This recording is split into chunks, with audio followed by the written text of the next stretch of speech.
Hi everyone, in today's video I'm going to be trying to answer a question that many of my viewers have asked. What if you arrive at a mini roundabout and everyone's stopped? It's a little bit of a standoff. Let's find out.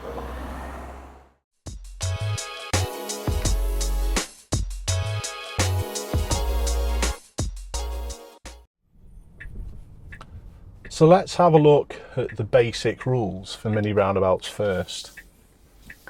Now, any roundabout, you give way to vehicles approaching or anyone who could enter the roundabout from the right hand side, and the same goes for mini roundabouts.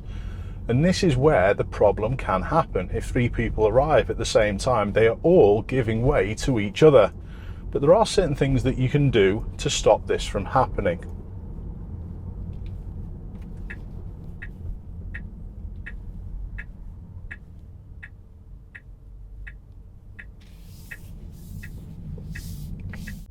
Now, let's have a quick look at a couple of examples of this.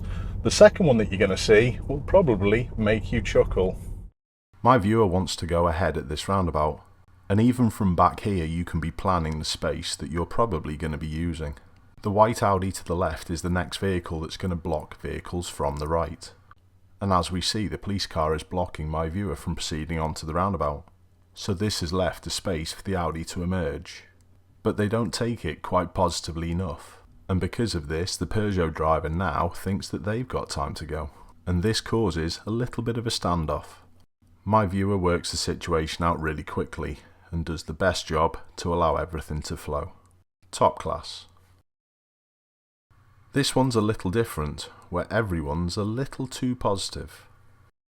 The driver of the Range Rover was the catalyst to this problem. But just an interesting thought, if they'd all taken a wider track, they probably would have had room to move all together. I've never seen this happen in 30 years of driving. Have you? People aren't good at adjusting speed, whatever vehicle they operate. And if you're approaching a roundabout and you see someone coming from the right hand side, what you've got to make sure is that you're approaching probably slower than they are, because then you're not going to arrive at that same time. No one there this time, but let's have a look at the next one.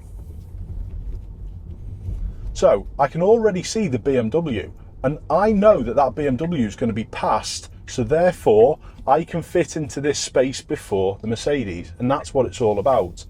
Another thing that I wasn't able to verbalise while I was driving was the positive approach in a merge that I took.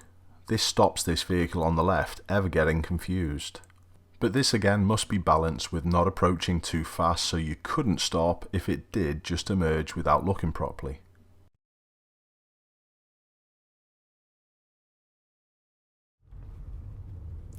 Now, I totally understand that there are many mini roundabouts that you can't see as much as we could see on that last clip, but you still should be adjusting your speed a little bit more.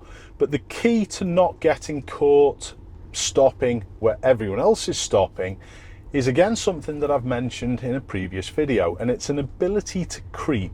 Showing people whether you're going or not. Look at the black vehicle to the left.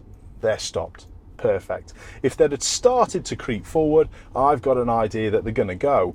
And it's the lack of ability to use this skill or read this skill that often is going to cause this stalemate. Here's another one of my clips. Have a little look at what I do to what's going on.